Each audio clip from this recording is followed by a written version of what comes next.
الحمد لله وكفى وسلام على عباده الذين اصطفى أما بعد أعوذ بالله من الشيطان الرجيم بسم الله الرحمن الرحيم والله ولي المؤمنين سبحان ربك رب العزة عما يصفون وسلام على المرسلين والحمد لله رب العالمين اللهم صل على سيدنا محمد وعلى آل سيدنا محمد وبارک وسلم۔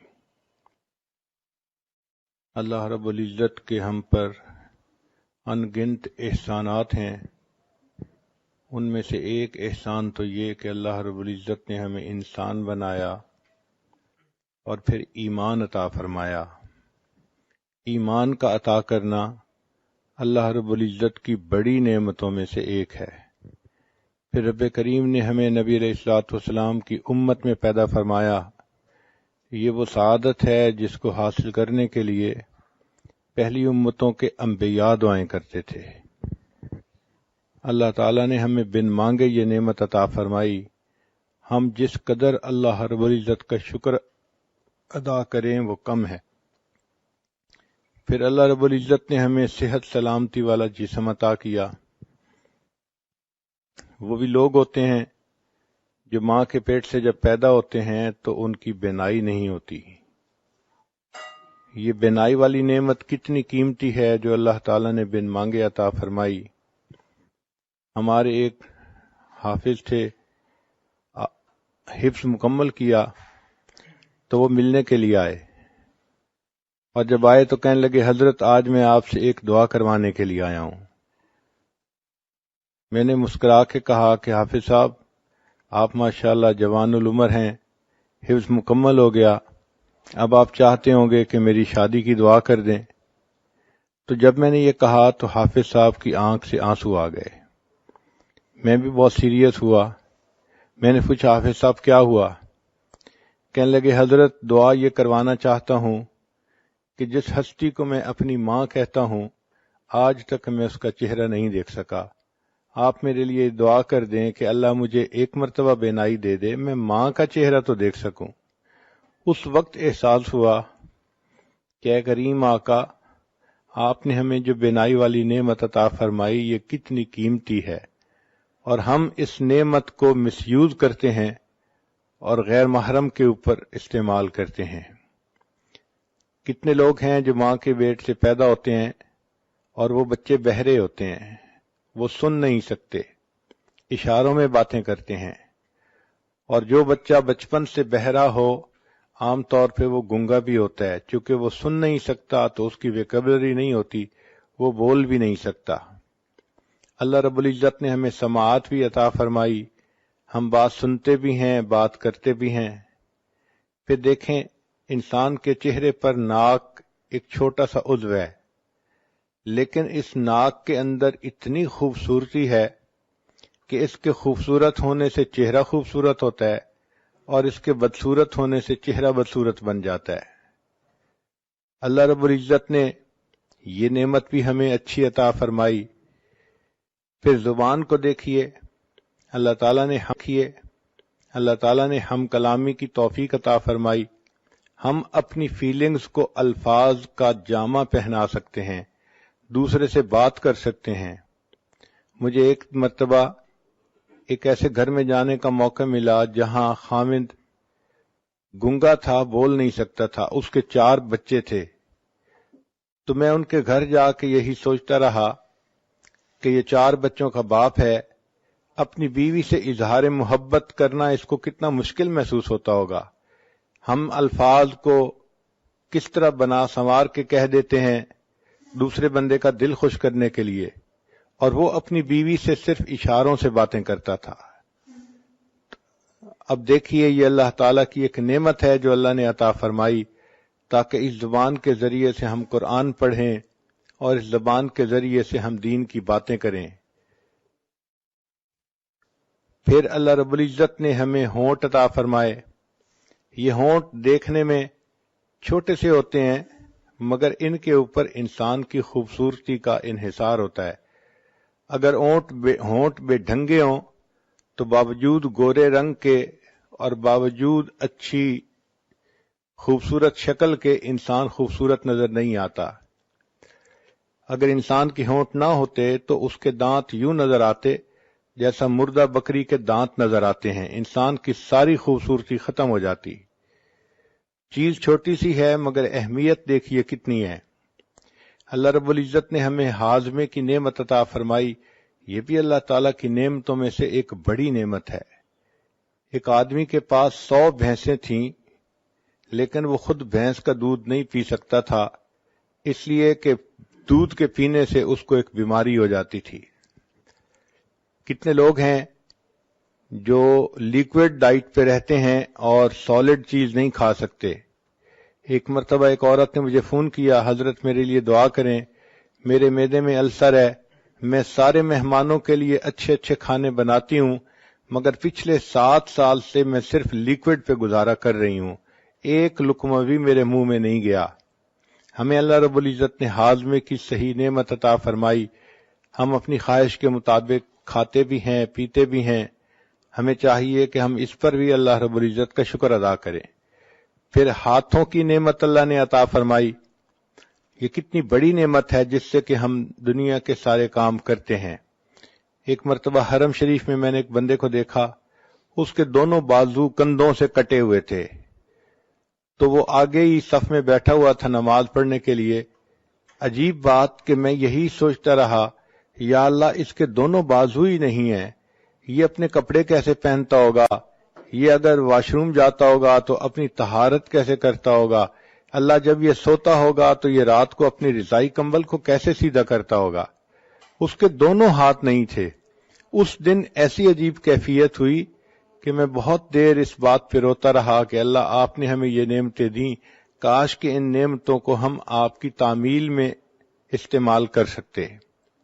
پھر ایسا بھی ہوتا ہے کہ بعض لوگوں کے پاؤں نہیں ہوتے، چنانچہ ایک صاحب کے پاس جوتے نہیں تھے، وہ ظہر کی نماز پڑھ کے جب نکلے تو ننگے پاؤں ان کو دھوپ پہ چلنا پڑا، پاؤں جل رہے تھے اور وہ اپنے دل میں یہ شکوہ کر رہے تھے کہ یا اللہ میں تو تیری نماز پڑھنے کے لیے مسجد میں آیا اور آپ نے مجھے جوتے بھی نہ دیے۔ ابھی ان کے دل میں یہ شکوے کی کیفیت تھی کہ انہوں نے دیکھا ایک نوجوان آ رہا ہے اور اس کے پاؤں ٹھیک نہیں ہیں، وہ بیساکھیوں کے بل چل کے آ رہا ہے، تو ان کے دل پہ چوٹ پڑی اور انہوں نے یہ دعا مانگی کہ یا اللہ میں تو جوتے کی وجہ سے رو رہا تھا اور یہ شخص تو اپنی ٹانگوں سے ہی محروم ہے، کم از کم آپ نے مجھے ٹانگیں تو دیں۔ تو ہم اس چیز کا احساس نہیں کرتے اللہ نے ہمیں کتنی نعمتوں سے نوازا ہے۔ چنانچہ ایک شاکر انسان کو چاہیے کہ اللہ رب العزت کی ان تمام نعمتوں کا شکر ادا کرے، ان اعضاء کو اللہ تعالیٰ کی فرما برداری میں استعمال کرے، شریعت کے مطابق اپنی زندگی بنائے۔ اللہ تعالیٰ عورت سے چاہتے ہیں کہ یہ اپنے فرض ادا کرے، اپنے خاوند کو خوش رکھے، بچوں کی تربیت کرے اور یہ اللہ تعالیٰ کی شکر گزار بندی بنے، اپنی عزت و ناموس کی حفاظت کرے۔ رب کریم نے فرشتوں کو پیدا کیا، ان کو عقل تو دی مگر شہوت نہیں دی۔ اللہ تعالیٰ نے جانوروں کو پیدا کیا، ان کو شہوت دی مگر عقل نہیں دی۔ انسان کو اللہ نے پیدا کیا، اس کو شہوت بھی دی عقل بھی دی، مگر کام یہ دیا کہ تم اپنی عقل کی وجہ سے اپنی شہوت کو کنٹرول میں رکھو۔ چنانچہ ہر انسان کو اور ہر جاندار کو اللہ تعالیٰ نے حفاظت کے لیے کچھ نہ کچھ عطا کیا ہے۔ ایک تو اللہ نے انسان کی حفاظت کے لیے فرشتوں کو متعین کیا۔ حدیث پاک میں آتا ہے اگر فرشتے انسان کی حفاظت نہ کرتے تو جن انسان کو دنیا میں زندہ ہی نہ رہنے دیتے۔ یہ اللہ کا فضل ہے کہ فرشتے انسان کی حفاظت کرتے ہیں اور اسے جنوں سے بچاتے ہیں۔ پھر اللہ رب العزت نے اپنی حفاظت کے لیے ہر چیز کو کچھ نہ کچھ عطا کیا۔ مثلا شہد کی مکھی کو ڈنک دیا، جو آدمی بھی شہد کے چھتے میں سے شہد نکالنا چاہے تو مکھی اس پر حملہ کرتی ہے۔ بچھو کو بھی ڈنک عطا کیا۔ اللہ تعالیٰ نے سانپ کو اپنے بچاؤ کے لیے زہر دیا۔ اللہ تعالیٰ نے شیر کو دانت دیے، اسی طرح ہپو کو بھی اللہ نے دانت عطا فرمائے۔ بکرے کو اللہ تعالیٰ نے سینگ عطا فرمائے، کوئی بکرے کے قریب جائے تو وہ سینگ سے اس کا مقابلہ کرتا ہے۔ بعض جانوروں کو اللہ تعالیٰ نے دم عطا کی، ہاتھی کو اللہ تعالیٰ نے سونڈ عطا کی، اونٹ کو اللہ تعالیٰ نے پاؤں کی مضبوطی عطا کی۔ چنانچہ ہم نے ایک ڈاکومنٹری میں دیکھا کہ ایک جراف تھا، اس کے اوپر شیر حملہ کرنے کے لیے بھاگا تو اس جراف نے اپنی پچھلی دونوں ٹانگوں سے اس زور سے لات ماری کہ شیر کی کھوپڑی ٹوٹ گئی۔ تو اللہ تعالیٰ نے اپنی حفاظت کے لیے ہر چیز کو کچھ نہ کچھ دیا ہے۔ اسی طرح گدھے کے قریب جائیں تو وہ بھی لات مارتا ہے اپنی حفاظت کی خاطر۔ کسی کو اللہ تعالیٰ نے کانٹے عطا کیے، چنانچہ ایک جانور ہے جس کے جسم پر لمبے لمبے کانٹے ہوتے ہیں، اس کو کوئی بھی نقصان دینے والی چیز آئے تو وہ کانٹے اس طرح پھیلا لیتا ہے کہ کوئی اس کو نقصان پہنچا ہی نہیں سکتا۔ کچھوے کو اللہ تعالیٰ نے ایک ہڈی عطا کی جو اس کے پورے جسم کے اوپر ہوتی ہے، جب وہ خطرہ محسوس کرتا ہے تو اس ہڈی کے نیچے چھپ جاتا ہے۔ اللہ تعالیٰ نے مچھلی کو سیلانیت عطا فرمائی، چنانچہ مجھے آج بھی یاد ہے کہ 5ویں کلاس کا طالب علم تھا تو میرے بھائی مجھے ایک مرتبہ دریا پر لے گئے، وہاں لوگ مچھلی پکڑ رہے تھے تو میرا بھی جی چاہا کہ میں مچھلی پکڑوں۔ چنانچہ ایک صاحب نے مچھلی پکڑی، کافی مناسب بڑی تھی، تو اس نے کہا کہ اچھا تم اسے پکڑ لو۔ جب میں نے اسے ہاتھ میں پکڑا تو مچھلی ہلی اور پانی میں چلی گئی، مجھے پتہ بھی نہیں چلا۔ پتہ چلا کہ وہ اتنی سلیپری تھی کہ اس کو پکڑنے کے لیے ذرا ٹیکنیک چاہیے تھی، اور مجھے چونکہ پتہ نہیں تھا میں نے اسے نرمی سے پکڑا تو وہ ہاتھ سے نکل گئی۔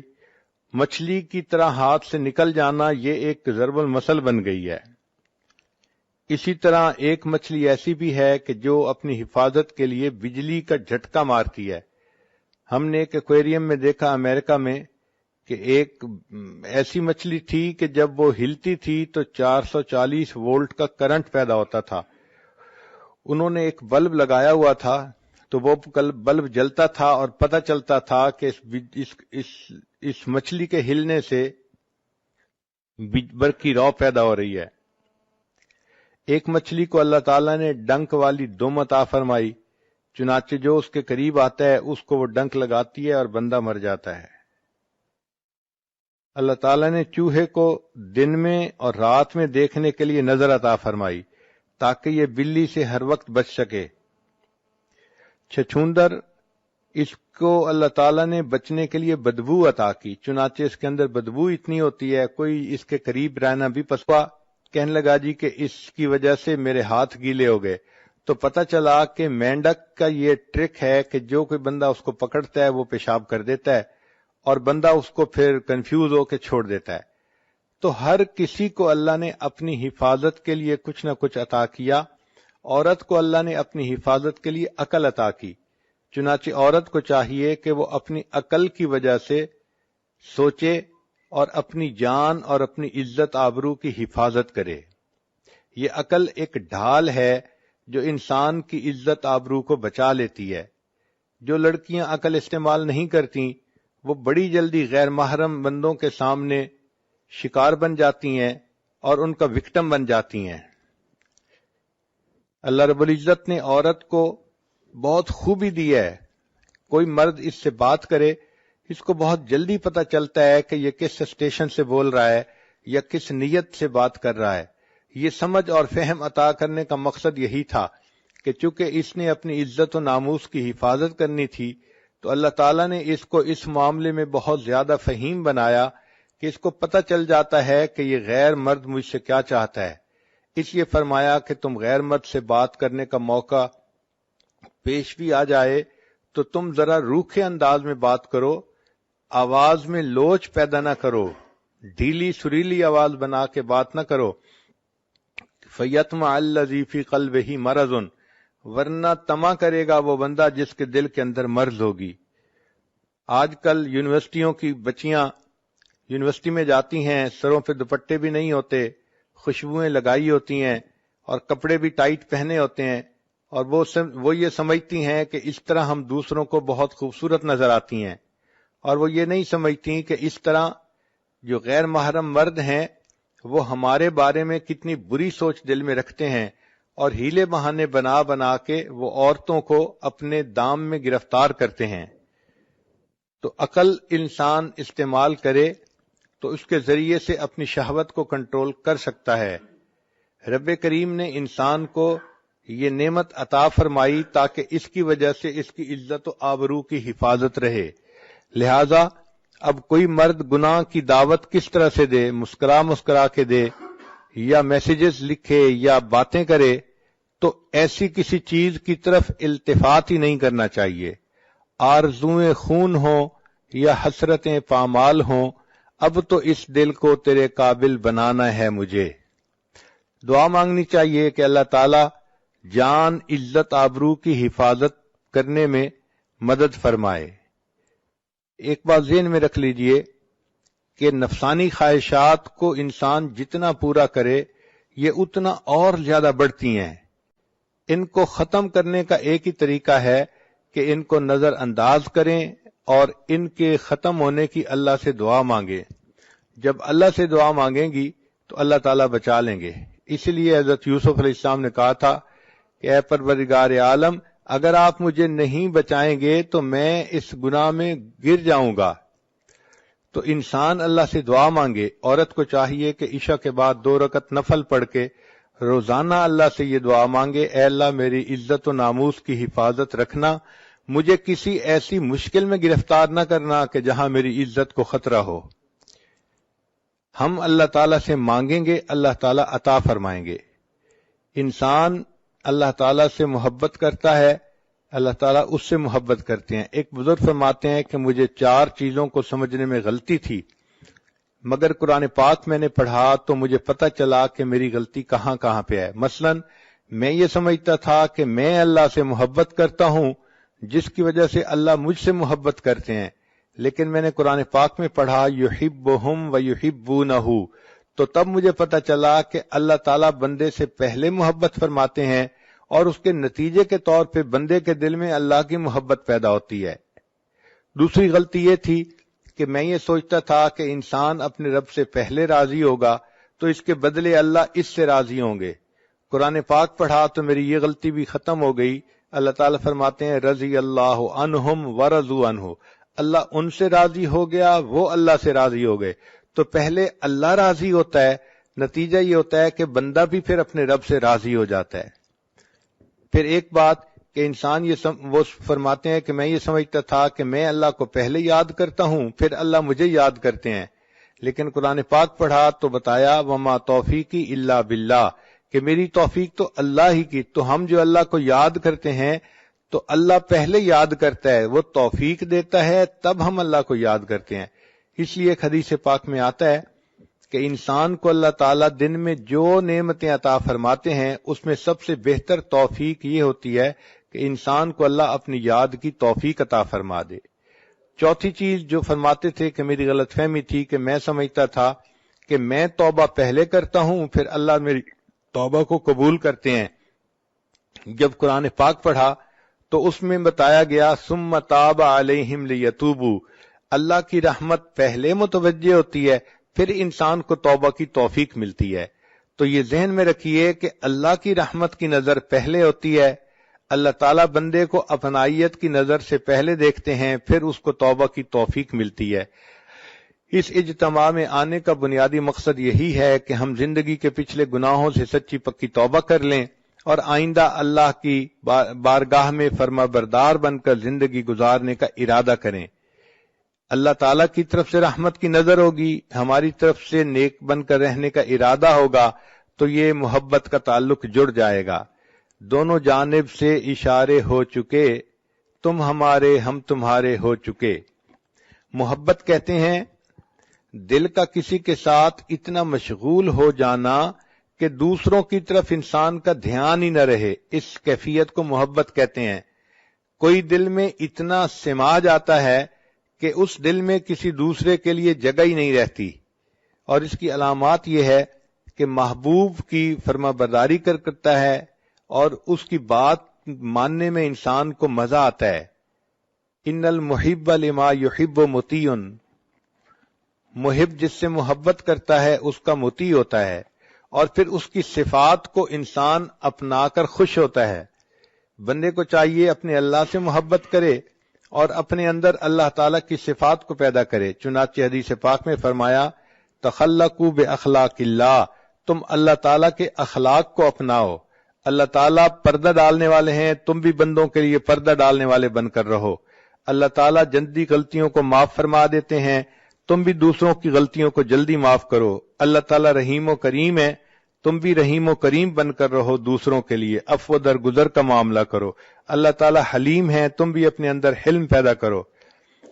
اور یہ بھی سوچئے کہ ہم اللہ سے محبت بعد میں کرتے ہیں، پہلے اللہ تعالیٰ ہم سے محبت کرتے ہیں۔ حدیث پاک میں ہے، حدیث قدسی، یا ابن آدم انی لک محب، اے آدم کے بیٹے میں تم سے محبت کرتا ہوں۔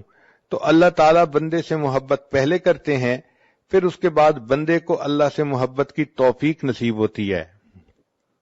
اللہ تعالیٰ اتنے احسانات کرتے ہیں بندے پر، ہمیں تو ان کا پتہ بھی نہیں چلتا کہ کیسے ہیں، پھر اس کے بعد بندے کو اللہ سے محبت کی توفیق نصیب ہوتی ہے۔ اللہ تعالیٰ اتنے احسانات کرتے ہیں بندے پر، ہمیں تو ان کا پتہ بھی نہیں چلتا کہ کیسے کیسے احسانات ہیں۔ مثال کے طور پہ اللہ تعالیٰ بندے کے رازق ہیں، تو اللہ تعالیٰ وقت کے ساتھ ساتھ بندے کے رزق کے دروازے بڑھاتے چلے جاتے ہیں۔ ایک علمی نکتہ ہے، بچیاں اس پوائنٹ کو نوٹ کریں کہ دیکھیں جب بچہ اس دنیا میں پیدا ہونا ہوتا ہے تو ماں کے پیٹ میں اس کے رزق کا ایک دروازہ ہوتا ہے، وہ ایک تعلق جو ماں کے جسم کے ساتھ بچے کے جسم کا ہے، وہ ایک آنت ہوتی ہے جس کے ذریعے سے خون اس بچے کو مل رہا ہوتا ہے، غذا مل رہی ہوتی ہے، اور بچہ اسی کے ذریعے سے ماں کے پیٹ میں پل رہا ہوتا ہے۔ تو گویا ماں کے پیٹ میں انسان کے لیے رزق کا ایک دروازہ تھا، پھر جب وہ بچہ اس دنیا میں پیدا ہو گیا، اب اللہ تعالیٰ نے دو دروازے بنا دیے، ماں کے سینے میں دو پستان بنا دیے۔ پہلے ایک جگہ سے رزق ملتا تھا، اب دو جگہ سے رزق ملنا شروع ہو گیا اس دنیا میں آنے کے بعد۔ پھر بچہ تھا، ماں کا دودھ پیتا تھا، جب بچہ بڑا ہو گیا اور ماں کے دودھ کے علاوہ اب باقی چیزیں کھانے لگ گیا، اللہ تعالیٰ نے اس کے لیے رزق کے چار دروازے کھول دیے۔ ایک دروازہ لحمیات کا یعنی گوشت کا، ایک اجناس کا یعنی گندم روٹی چاول وغیرہ کا، اور ایک مشروبات کا کہ اللہ تعالیٰ نے انسان کے لیے وہ بھی اور ایک ثمرات کا یعنی پھلوں کا۔ تو یہ چار طرح کا رزق انسان کو جوانی میں ملتا ہے۔ ماں کے پیٹ میں ایک راستہ تھا، جب پیدا ہوا اور بچہ تھا تو سینے سے دو راستے بن گئے، پھر جب بڑا ہوا تو اللہ نے چار راستے بنا دیے، اور اگر یہ نیکی کی زندگی گزار کے اس دنیا سے جائے گا تو جنت کے 8 دروازے کھلیں گے، یعنی 8 راستے رزق کے جنت میں اس کو مل جائیں گے۔ تو دیکھیے وقت کے ساتھ ساتھ اللہ تعالیٰ کس قدر اپنی نعمتیں اس بندے پر بڑھاتے چلے جاتے ہیں۔ بندے کو چاہیے کہ اپنے اللہ کا فرما بردار بن کر زندگی گزارے۔ اللہ تعالیٰ بہت رحیم و کریم ہے، وہ بندے کو اپنی نعمتوں میں خوش دیکھنا چاہتے ہیں، اپنے بندے کو محروم دیکھنا پسند نہیں کرتے۔ امام غزالی رحمۃ اللہ علیہ نے لکھا ہے کہ جب بندہ کوئی گناہ کرتا ہے تو اللہ تعالیٰ کی زمین چیختی ہے اور پکارتی ہے کہ اے اللہ اگر آپ مجھے اجازت دیں تو میں اس بندے کو نگل جاؤں۔ اللہ تعالیٰ فرماتے ہیں اگر تم نے میرے بندے کو پیدا کیا ہے تو تم اس کو پکڑ لو، اور اگر میں نے پیدا کیا ہے تو میرے اور اس بندے کے درمیان دخل مت دو۔ ان اتانی نہارن قبلتہ، اگر یہ بندہ دن میں میرے پاس توبہ کے لیے آئے گا میں اس کو قبول کر لوں گا، وَإِنْ أَتَانِي لَيْلًا قَبِلْتُهُ، اور اگر یہ میرے پاس رات میں آئے گا توبہ کرنے تب بھی میں قبول کر لوں گا۔ لَوَجَدُ اللَّهَ تَوَّابًا رَحِيمًا، یہ اپنے رب کو تواب اور رحیم پائے گا۔ تو اللہ تعالیٰ بندے کو عذاب دینا پسند نہیں فرماتے، صرف اس وقت عذاب دیتے ہیں جب بندہ سرکشی کرتا ہے۔ قرآن مجید میں اللہ تعالیٰ فرماتے ہیں بلا من کسب سیئۃ واحاطت بہ خطیئتہ فاولئک اصحاب النار، جس کسی نے گناہ کیا اور اس کی خطاؤں نے اس کا احاطہ کر لیا۔ اس کا مطلب یہ ہے کہ چھوٹی موٹی غلطی پہ اللہ تعالیٰ بندے کو رسوا نہیں کرتے، جب بندہ غلطیوں میں گھیر جاتا ہے اور 24 گھنٹے وہ غلطیوں ہی کے جو ہے نا اعمال کرتا رہتا ہے، اللہ فرماتے ہیں فَأُولَئِكَ أَصْحَابُ النَّارِ، یہ ہیں آگ میں جلنے والے لوگ۔ چنانچہ ہمیں چاہیے کہ ہم دنیا میں اپنے گناہوں کی اللہ تعالیٰ سے معافی مانگ لیں. قیامت کا دن ایسا دن ہوگا کہ جب ماں بھی کوئی ایک نیکی نہیں دے گی. ایک حدیث پاک ذرا توجہ کے ساتھ سنیے. قیامت کے دن ایک بندہ ہوگا جس کو اللہ کے سامنے پیش کیا جائے گا اور اس کے نام اعمال میں نیکیاں بھی ہوں گی، گناہ بھی ہوں گے، مگر اس کی ایک نیکی کم ہوگی، ایک گناہ زیادہ ہوگا. رب کریم فرمائیں گے اے میرے بندے، اگر تیرے پاس ایک نیکی اور ہوتی تو تیری نیکیاں اور گناہ برابر ہو جاتے، پھر میں اپنی رحمت سے تمہیں جنت بھیج دیتا. اب چونکہ تمہاری ایک نیکی کم ہے لہذا تم ایک نیکی کہیں سے لے کر آؤ. وہ نوجوان بڑے خوشی خوشی اپنے ماں باپ کی طرف جائے گا، اپنی ماں سے نیکی مانگے گا. ماں کہے گی کہ نہیں، میں نیکی ایک بھی نہیں دے سکتی. وہ بچہ کہے گا کہ دیکھیں میں جہنم میں چلا جاؤں گا، میرے اوپر رحم کھائیے، اور آپ کے پاس تو نیکیاں زیادہ ہیں. ماں کہے گی اگرچہ نیکیاں زیادہ ہیں لیکن میں تمہیں اس وقت ایک نیکی بھی نہیں دے سکتی. پھر وہ بندہ اپنی بیوی سے نیکی مانگے گا، بیوی بھی انکار کر دے گی. پھر اپنے بھائی سے مانگے گا، وہ بھی انکار کر دے گا. یوم یفر المرء من اخیہ و امہ و ابی و صاحبتہ و بنی، بیٹا بھی انکار کر دے گا. جب سب لوگ انکار کر دیں گے تو وہ بڑا ہی مایوس ہوگا کہ اتنے میرے لوڈ ون تھے اور آج ان کے پاس نیکیاں زیادہ بھی ہیں، یہ مجھے ایک نیکی دینے کے لیے تیار نہیں ہے. اتنے میں اس کو ایک بندہ ملے گا، وہ پوچھے گا تم کیوں رو رہے ہو؟ یہ کہے گا ایک نیکی کم ہے اس وجہ سے میں رو رہا ہوں اور مجھے کوئی نہیں دے رہا. وہ کہے گا اچھا مجھ سے ایک نیکی لے لو. تو جب وہ نیکی دینے کے لیے تیار ہو جائے گا تو قیامت میں اعلان کیا جائے گا کہ ایک بندے نے اس کو ایک نیکی دے دی جس کی وجہ سے نیکی اور گناہ برابر ہو گئے اور اللہ نے اپنی رحمت سے اس کے لیے جنت کا فیصلہ کر دیا. جب یہ اعلان ہوگا اللہ تعالیٰ پوچھیں گے اے جبریل یہ کیا معاملہ ہے، کیسا اعلان ہے؟ جبریل علیہ السلام کہیں گے اللہ آپ کے ایک بندے نے اپنی ایک نیکی دوسرے کو دے دی. اللہ تعالیٰ اس نیکی دینے والے کو بلائیں گے اور فرمائیں گے کہ تو کیسا سخی ہے کہ آج کے دن تو نیکی دوسرے کو دے رہا ہے. وہ کہے گا یا اللہ میرے نام اعمال میں ایک ہی نیکی تھی اور کوئی تھا ہی نہیں، اور میں نے تو جہنم جانا ہی تھا، میں نے سوچا میں تو جا ہی رہا ہوں، چلو میری نیکی دینے سے یہ بچ جاتا ہے تو میں اس کو بچا لوں. اللہ فرمائیں گے اچھا اگر تو نے اپنی سخاوت دکھائی تو میں اس بات کا زیادہ مستحق ہوں کہ میں اپنی سخاوت دکھاؤں، مجھ جیسا سخی کوئی نہیں، چلو میں نے تمہیں بھی جنت عطا فرما دی اور اس بندے کو بھی جنت عطا فرما دی. رب کریم تو اتنے مہربان ہیں کہ بندے کے لیے بخشش کے بہانے ڈھونڈتے ہیں. چنانچہ ہمیں چاہیے کہ ہم اللہ تعالیٰ کو اپنا دوست بنائیں. جو قرآن مجید کی آیت پڑھی ہے واللہ ولی المؤمنین، اللہ دوست ہیں ایمان والوں کے. مفسرین نے ولی کے کچھ معنی لکھے ہیں. ولی کا ایک معنی ہوتا ہے دوست، ایک ہوتا ہے نگران، ایک ہوتا ہے کارساز، اور ایک ہوتا ہے مددگار، ایک ہوتا ہے ساتھی اور ایک ہوتا ہے وارث. ایک ولی کے اتنے معنی ہیں. گویا جو اللہ کو اپنا ولی بنائے گا تو وہ دوست بھی اللہ کو بنائے گا، مددگار بھی، ساتھی بھی، وارث بھی. ہم اگر اللہ کو اپنا ولی بنا لیں گے تو اللہ تعالیٰ پھر ہمارے مشکلات کو آسان بھی فرما دیں گے. دوست اپنے دوست کی مشکلات کا خیال رکھتا ہے. کہتے ہیں کہ ایک ہاتھی نشین تھا اور اس نے کسی غریب کے ساتھ دوستی کر لی تو غریب نے کہا کہ نہیں میں آپ سے دوستی نہیں کر سکتا. ہاتھی نشین نے پوچھا کیوں نہیں کر سکتا؟ اس نے کہا کہ اس لیے کہ میرا گھر چھوٹا سا ہے، تو ہاتھی پہ چڑھ کے آئے گا تو میرے گھر میں تو داخل بھی نہیں ہو سکتا. تو ہاتھی نشین نے مسکرا کے کہا سنو میں جس کو اپنا دوست بناتا ہوں پھر اس کا مکان اونچا بھی بنوا دیا کرتا ہوں تاکہ میرا ہاتھی وہاں جا سکے. تو اللہ تعالیٰ کو جب بندہ دوست بناتا ہے اللہ تعالیٰ اس بندے کے دنیا آخرت کے کاموں کو سنوار دیتے ہیں. اللہ تعالیٰ ہی اس بات کا مستحق ہے کہ ہم اس کو اپنا دوست بنائیں. نوجوان بچیاں یہ بات ذہن میں بٹھا لیں. ان کے ذہنوں میں یہ ہوتا ہے میرا کوئی دوست نہیں، میں اکیلی ہوں، میں تنہا ہوں، میں مس کرتی ہوں. وہی دیکھیے اللہ کو دوست بنائیے. جب اللہ کو دوست بنائیں گی تو پھر کسی کو مس کرنے کی ضرورت بھی نہیں ہوگی. ہوا معکم اینما کنتم، وہ پروردگار تمہارے ساتھ ہوگا تم جہاں کہیں بھی ہوگے. اور جتنا اللہ تعالیٰ وفا کرتے ہیں اتنا کوئی دوسرا وفا نہیں کر سکتا. اس لیے مخلوق کو دوست بنائیں گی تو مخلوق سے بے وفائی دیکھیں گی. مخلوق مطلب کی ہوتی ہے، مطلب نکلا اور تو کون اور میں کون ناواقف ہو جاتے ہیں. اللہ تعالیٰ کو دوست بنائیے. جس نے اللہ کو دوست بنا لیا اللہ تعالیٰ اس بندے کے دنیا آخرت کے کاموں کو سنوار دیتے ہیں. تو آج کی اس مجلس میں یہ بات اپنے ذہنوں میں بٹھا لیجئے کہ محبت کے قابل فقط اللہ کی ذات ہے. مرنے والوں سے اور ڈھلنے والوں سے محبت کیا کرنی. عشق با مردہ نباشد پائیدار، عشق را با حی و با قیوم دار. مولانا روم رحمت اللہ فرماتے ہیں کہ مرنے والوں سے اور ڈھلنے والوں سے کیا محبت کرنی.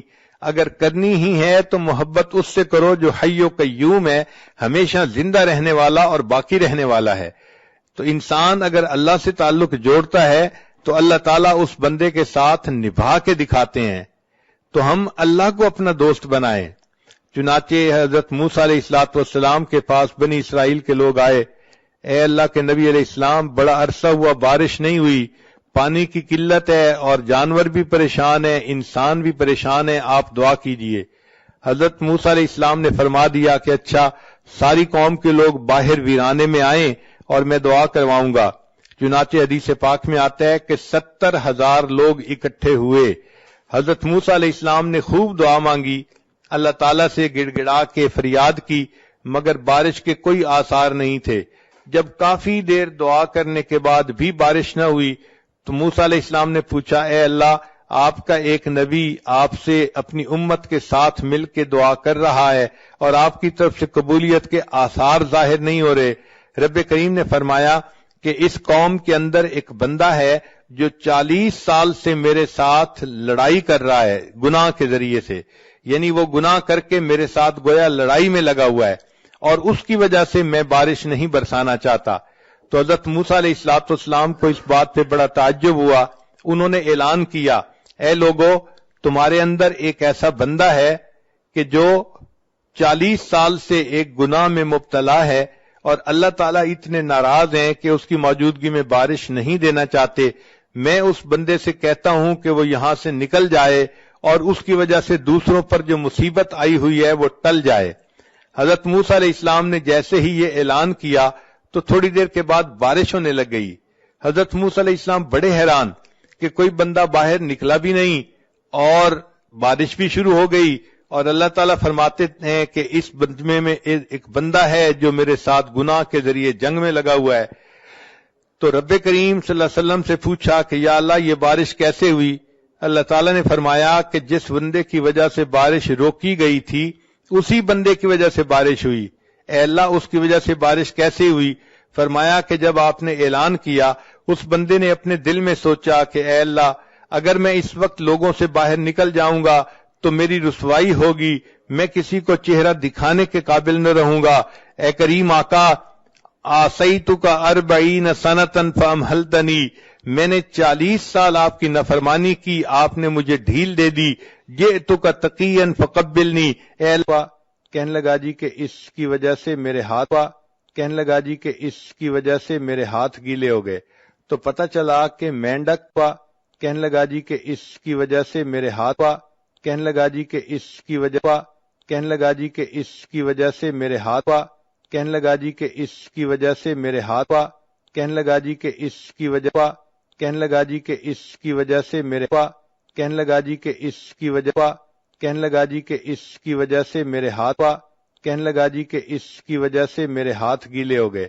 تو پتہ چلا کہ مینڈک کہنے لگا جی کہ اس کی وجہ سے میرے ہاتھ کہنے لگا جی کہ اس کی وجہ کہنے لگا جی کہ اس کی وجہ کہنے لگا جی کہ اس کی وجہ سے میرے ہاتھ کہنے لگا جی کہ اس کی وجہ سے میرے ہاتھ کہنے لگا جی کہ اس کی وجہ سے میرے کہنے لگا جی کہ اس کی وجہ سے میرے ہاتھ کہنے لگا جی کہ اس کی وجہ تھے. اتنے اس کے خزانے تھے، گوڈاؤن تھے. چنانچہ جب بنی اسرائیل پر زکوٰۃ کا حکم آیا تو حضرت موسیٰ علیہ السلام نے اعلان فرمایا کہ زکوٰۃ ادا کی جائے. قارون کو کہا کہ وہ بھی زکوٰۃ دے. قارون اس بات پہ بہت زیادہ غصے میں آ گیا کہ مال میرا ہے اور میں موسیٰ علیہ السلام کے کہنے پر لوگوں میں کیوں لٹا دوں. اب غصے کی وجہ سے وہ چاہتا تھا کہ میں کوئی ایسا کام کروں کہ مجھے زکوٰۃ نہ دینی پڑے. اپنے دوستوں میں بیٹھ کے اس نے مشورہ کیا. چنانچہ دوستوں نے اس کو مشورہ کیا کہ تم کوئی ایسا کام کرو کہ جس کی وجہ سے موسیٰ علیہ السلام کی عزت خراب ہو جائے اور وہ لوگوں کی نظر سے گر جائیں، پھر آپ کہنا کہ میں ان کی بات نہیں مانتا. چنانچہ اس نے ایک عورت کے ساتھ رابطہ کیا اور اس کو کہا کہ میں تمہیں اتنے اتنے پیسے دوں گا، تم مجمع میں کھڑے ہو کے الزام لگا دینا کہ موسیٰ علیہ السلام نے میرے ساتھ حرام کاری کی ہے. چنانچہ عورت اگرچہ سمجھدار ہوتی ہے مگر ایموشنلی بہت جلدی پھسل جاتی ہے. وہ عورت مال کے چند ٹکوں کی خاطر پھسل گئی اور کہنے لگی بہت اچھا. چنانچہ ایک مجلس تھی جس میں حضرت موسیٰ علیہ السلام بھی تھے، بنی اسرائیل کے لوگ بھی تھے. وہاں پر وہ عورت کھڑی ہوئی اور کہنے لگی لوگوں میں آپ لوگوں کو ایک بات کہنا چاہتی ہوں. چنانچہ وہ یہ بات کہنا چاہتی تھی مگر اللہ تعالی مددگار ہیں. حضرت موسیٰ علیہ السلام کا روب ایسا تھا کہ وہ کوئی بات نہ کر سکی اور کہنے لگی کہ بھئی مجھے تو قارون نے پیسے دینے کا وعدہ کیا تھا اور یہ کہا تھا کہ تم موسیٰ علیہ السلام پر بہتان لگا دو، اور موسیٰ علیہ السلام نے تو میرے ساتھ کوئی ایسا کام نہیں کیا، وہ تو بالکل پاک ہیں اور صاف ہیں.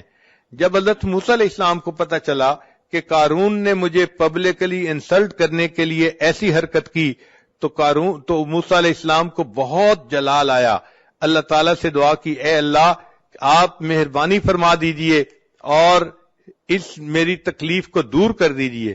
رب کریم نے فرمایا کہ اے میرے پیارے موسیٰ علیہ السلام میں نے تھوڑی دیر کے لیے زمین کو تمہارے ماتحت کر دیا، جو حکم آپ زمین کو دیں گے وہ حکم زمین مانے گی. چنانچہ موسیٰ علیہ السلام نے حکم دیا اے زمین قارون کو نگل جا. قارون تیسرا حصہ زمین کے اندر دھنس گیا. پھر وہ پکارنے لگا، موسیٰ علیہ السلام سے معافیاں مانگنے لگا. موسیٰ علیہ السلام نے دوبارہ زمین کو کہا تو وہ 2/3 زمین کے اندر دھنس گیا. پھر معافیاں مانگنے لگا. حضرت موسیٰ علیہ السلام اتنے جلال میں تھے، تیسری مرتبہ حکم دیا اے زمین اس کو نگل جا. چنانچہ قارون کو زمین نگل گئی اور قارون زمین میں دھستا چلا جائے گا. چنانچہ جب قارون دھس گیا اللہ تعالیٰ نے موسیٰ علیہ السلام کی طرف وحی بھیجی اے میرے پیارے موسیٰ علیہ السلام جب آپ نے زمین کو حکم دیا اس کو نگل جا، زمین نگل رہی تھی، اس وقت وہ آہ و فریاد کر رہا تھا، معافیاں مانگ رہا تھا، مگر آپ نے اس کی ایک نہ سنی اور اس کو آپ نے پورا کا پورا زمین کے اندر دھسا دیا. اے میرے پیارے موسیٰ علیہ السلام اگر وہ اس وقت مجھ سے فریاد کرتا تو میں پروردگار اس وقت بھی اس کی اس فریاد کو قبول کر لیتا اور اسے معاف کر دیتا. تو رب کریم تو اتنے مہربان ہے کہ ان کی مہربانی کے بارے میں کوئی بندہ سوچ ہی نہیں سکتا. کتابوں میں لکھا ہے ایک بندہ بت پرست تھا. ایک رات اس کو کوئی کام تھا تو اس نے کہا کہ میں آج رات بت کی عبادت کروں گا اور دعا مانگوں گا. چنانچہ وہ ساری رات یا سنم کہہ کہہ کے پکارتا رہا، دعا مانگتا رہا. اس کے اوپر نیند کا غلبہ ہو گیا. اب جب نیند کا غلبہ ہوا تو نیند کے غلبے میں یا سنم کہتے کہتے اس نے زبان سے نکلا یا سمد اللہ تعالیٰ کا نام ہے. تو جیسے ہی اللہ تعالیٰ کا نام لکھا اللہ تعالیٰ نے فوراً فرمایا لبیک یا عبدی، اے میرے بندے تم مجھ سے کیا چاہتا ہے؟ فرشتے حیران ہیں، اے اللہ یہ بت پرست ہے، یہ صنم کو پوجنے والا، یہ ساری رات صنم کو جو ہے پکارتا رہا. نیند کے غلبے کی وجہ سے آپ کا نام اس کی زبان سے نکل آیا اور آپ فوراً متوجہ ہوئے لبیک یا عبدی، میرے بندے بتاؤ تم کیا چاہتے ہو؟ اللہ تعالیٰ نے فرشتوں کو فرمایا کہ فرشتوں اس بندے نے بت کی پرستش کی، ساری رات بت کو پکارتا رہا اور بت نے کوئی جواب نہ دیا.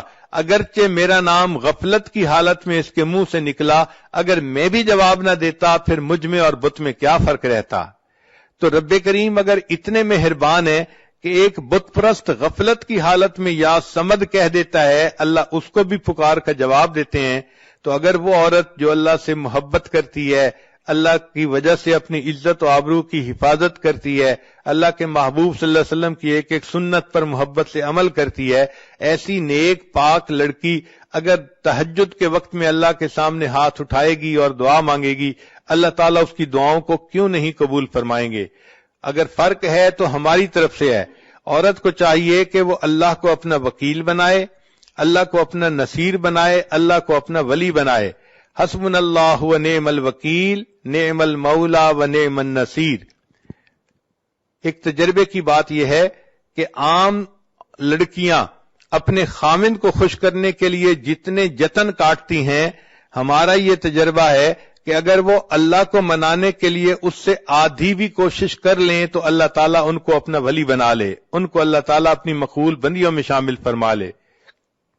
چنانچہ یک گیر محکم بگیر، ایک کو پکڑو اور مضبوطی سے پکڑو۔ آج دل میں عورتیں یہ فیصلہ کر لیں کہ ہم نے آج سے اپنے اللہ کو جو ہے اس کے در کو پکڑ لیا، اب ہم نیک بن کر رہیں گی، اللہ کو راضی کریں گی۔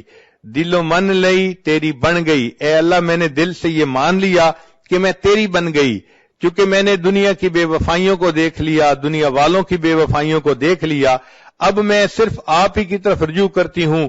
میرے آقا آپ ہی ہیں، میرے مالک، میرے خالق، میرے رازق آپ ہی ہیں، میں آپ ہی سے محبت کرتی ہوں اور اپنی ہر مصیبت میں آپ ہی کو مدد کے لیے پکارتی ہوں۔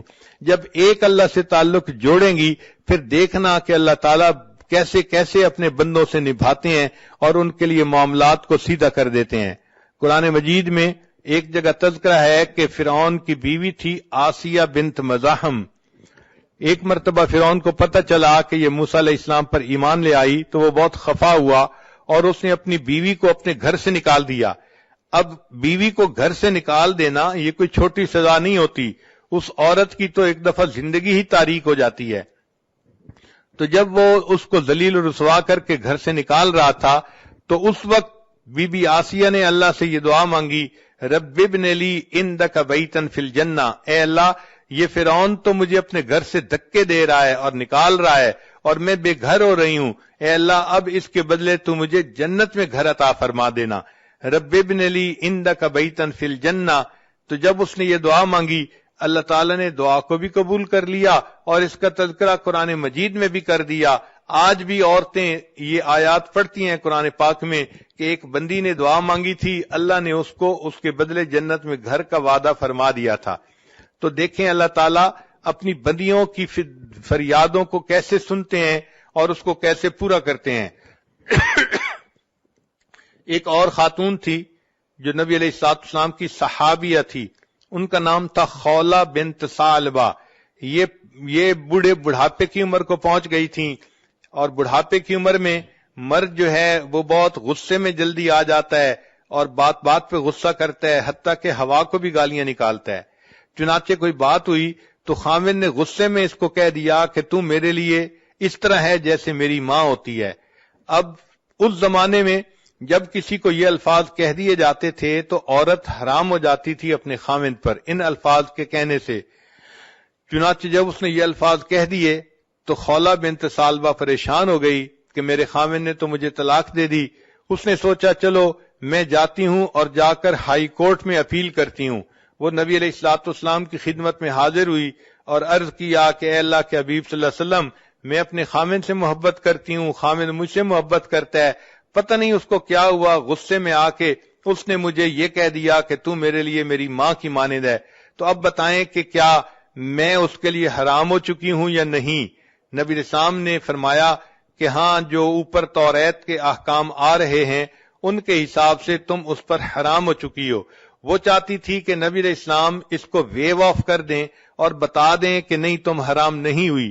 اس نے دوبارہ کہا اے اللہ کے حبیب صلی اللہ علیہ وسلم، اب میں بوڑھی ہو گئی ہوں، اگر وہ مجھے طلاق دے گا تو کوئی بندہ مجھ سے شادی کرنا بھی پسند نہیں کرے گا، اور پھر میرے بچے ہیں، میں ان بچوں کو کہاں لے کے جاؤں گی؟ اگر خامد کے پاس چھوڑوں تو بچے بگڑ جائیں گے، اپنے پاس رکھوں تو میں بچوں کو سپورٹ نہیں کر سکتی۔ اے اللہ کے حبیب صلی اللہ علیہ وسلم، میرا کیا بنے گا، میں کیسے زندگی گزاروں گی؟ اس نے جب 2-3 دفعہ انسسٹ کیا تو اللہ کے حبیب صلی اللہ علیہ وسلم نے اسے صاف کہہ دیا کہ اب تم اپنے خامد کے لیے حرام ہو چکی ہو، اس لیے اب تم اس کے ساتھ دوبارہ نہیں جڑ سکتی۔ جب نبی علیہ السلام نے بھی جواب دے دیا، اس وقت خولہ بنت ثعلبہ نے دل میں سوچا کہ ہائی کورٹ کا فیصلہ بھی میرے خلاف آ گیا ہے، اب مجھے سپریم کورٹ کی طرف رجوع کرنا پڑے گا۔ لہذا وہیں صحن میں کھڑے کھڑے عائشہ صدیقہ عنہا فرماتی ہیں اس نے اللہ کو پکارنا شروع کر دیا، اے پروردگار میں بوڑھی ہوں، نہ میرے پاس جوانی رہی نہ حسن رہا، کوئی مجھ سے شادی کرنے والا نہیں، اگر اس نے مجھے طلاق دے دی، میرے چھوٹے چھوٹے بچے ہیں، اے اللہ ان بچوں کو کون سپورٹ کرے گا، اور اگر وہ بچے میں اس کو دے دوں تو بچے بگڑ جائیں گے، ان کو ماں کی محبت نہیں ملے گی، اے اللہ میں اپنا غم کس کو بیان کروں، تو میری مدد فرما۔ عائشہ صدیقہ رضی اللہ عنہا فرماتی ہیں وہ ابھی اپنے رب سے یہ مناجات کر رہی تھی کہ نبی علیہ الصلوۃ والسلام کے اوپر وحی کے آثار شروع ہو گئے، میں نے اس بوڑھی عورت کو چپ کروایا، چپ کرو، نبی علیہ السلام پر وحی اتر رہی ہے۔ وہ تھوڑی دیر چپ ہوئی، نبی علیہ الصلوۃ والسلام نے فرمایا، اللہ نے قرآن جو ہے نا وہ اتار دیا، فرمایا قد سمع اللہ قول التی تجادلک فی زوجہا وتشتکی الی اللہ، اللہ نے اس بڑھیا کی فریاد کو سن لیا، وہ اپنے اللہ کو پکار رہی تھی۔ سوچنے کی بات ہے، عورت اگر اللہ سے اپنا دل لگاتی ہے اور ایسے مشکل وقت میں اللہ کو پکارتی ہے، اللہ اتنے کریم ہیں، اس کی پکار کو بھی سنتے ہیں اور قرآن پاک کا اس کو حصہ بھی بنا دیتے ہیں۔ لہذا عورتوں کو یہ بات اچھی طرح دل میں بٹھا لینی چاہیے کہ ہماری محبت فقط اللہ کے لیے مخصوص ہے اور ہمارا کارساز فقط اللہ ہے۔ ہم دنیا میں کسی کی مدد نہیں چاہتے، ہم دنیا میں کسی غیر کی طرف قدم نہیں بڑھانا چاہتے، ہم اللہ ہی سے مانگتے ہیں۔ اللہ تعالیٰ مہربانی فرمائیں گے، دنیا میں بھی قدم قدم پر بندے کی حفاظت فرمائیں گے اور آخرت کی نعمتیں بھی بندے کو عطا فرمائیں گے۔ وآخر دعوانا ان الحمد للہ رب العالمین۔